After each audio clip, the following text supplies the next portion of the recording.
Om Swastiastu. Halo teman-teman semua yang ada di rumah. Selamat pagi. Perkenalkan, nama saya Kade Adrian Surya Indra Wirawan, nomor absen 17 dari kelas 11 MIPA 3. Nah, pada kesempatan ini saya akan menceritakan bagian dari kisah epos Ramayana, yaitu pada kanda ketiga, Aranyaka Kanda. Untuk itu, selamat menyaksikan.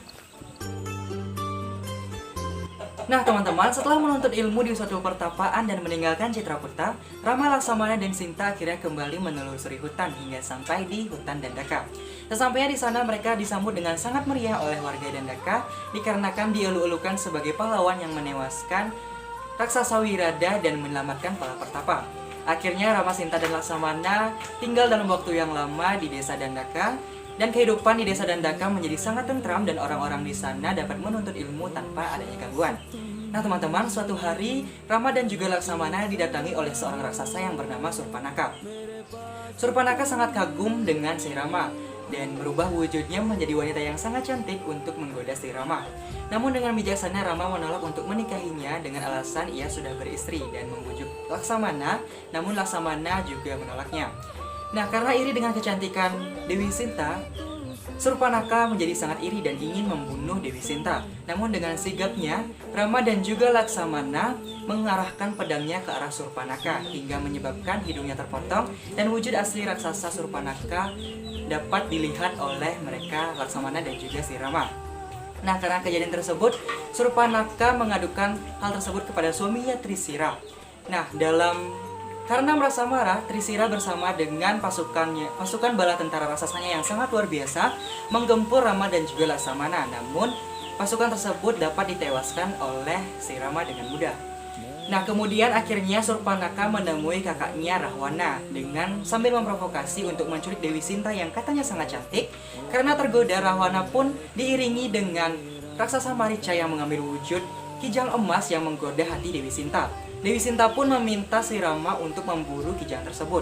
Namun Laksamana dan juga Sri Rama merasa bahwa kijang tersebut bukanlah kijang biasa. Namun karena permintaan Dewi Sinta, Rama pun memburu kijang tersebut dan Laksamana ditugaskan untuk menjaga Dewi Sinta.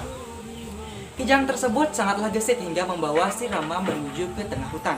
Nah teman-teman, karena Rama merasa bahwa kijang tersebut bukanlah kijang biasa, akhirnya Sri Rama memanahnya dan seketika wujud asli dari raksasa Marica yang merupakan patih dari Rahwana berubah dan mengaum dengan sangat keras. Karena Sinta sangat cemas, ia meminta kepada Laksamana untuk menyusul kakaknya ke hutan. Namun karena teguh pada tugasnya untuk menjaga Dewi Sinta, Laksamana menolak dengan cara halus. Namun karena desakan Dewi Sinta, akhirnya Laksamana pun menuruti dan pergi menyusul kakaknya si Rama ke hutan. Namun sebelum itu, ia telah membuat garis pelindung Laksamana Reka yang dapat melindungi Dewi Sinta selama ia tidak keluar dari lingkaran tersebut.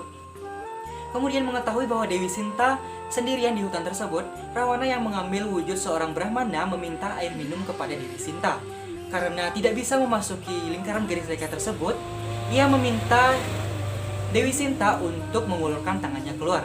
Ketika Dewi Sinta mengulurkan tangannya keluar, petapa Brahmana yang merupakan perwujudan dari Rahwana tersebut menarik Dewi Sinta keluar dan menculiknya. Laksamana yang pergi menyusul kakaknya tidak menyadari bahaya sebenarnya yang menimpa Dewi Sinta. Nah, akhirnya Rama yang menyadari bahwa kijang tersebut merupakan jelmaan dari raksasa Marica teringat akan Dewi Sinta dan bergegas ingin kembali. Namun di pertengahan jalan, Rama bertemu dengan Laksamana dan bertanya mengenai keberadaan Dewi Sinta. Rama terkejut karena Dewi Sinta ditinggalkan sendirian di hutan sana. Menyadari bahwa peristiwa tersebut bukanlah kebetulan dan ada orang yang menyiasati di balik peristiwa tersebut, Laksamana dan juga Rama bergegas menuju ke tempat ia meninggalkan Dewi Sinta tadi. Namun sesampainya di sana, Dewi Sinta sudah tidak ada. Laksamana dan Rama kebingungan mencari Dewi Sinta ke sana kemari. Di sisi lain, Dewi Sinta berteriak meminta pertolongan, memanggil nama Sri Rama.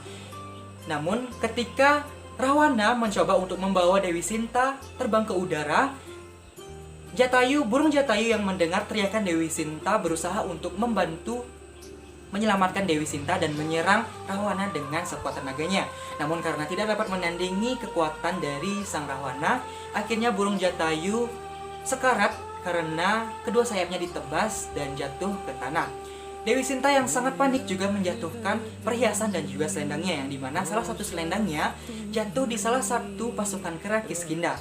Nah teman-teman, begitu malang nasib dari Dewi Sinta, akhirnya Rahwana berhasil membawa Dewi Sinta menuju ke kerajaan Alengka. Kemudian Rama dan juga Laksamana yang kebingungan mencari Dewi Sinta ke sana kemari menemukan burung jatayu yang telah sekarat di tanah. Namun sebelum burung jatayu tewas, ia sempat menceritakan bagaimana peristiwa bahwa Rahwana telah menculik Dewi Sinta dan membawanya ke kerajaan Alengka.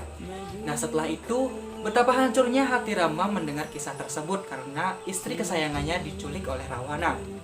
Namun, sejak saat itu, mulailah pencarian Dewi Sinta, di mana berdasarkan petunjuk yang diterima dari seorang pertapa yang menjelaskan kepadanya bahwa ia harus pergi ke utara, yang dimana di utara terdapat pasukan kera Kiskinda yang dapat membantu dirinya untuk menemukan Dewi Sinta.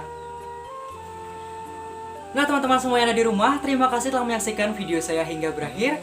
Mohon maaf apabila terdapat kesalahan kata ataupun perilaku yang kurang berkenan. Untuk itu akhir kata saya ucapkan terima kasih banyak atas perhatiannya. Saya Adrian, pamit undur diri dan sampai jumpa. See you next video.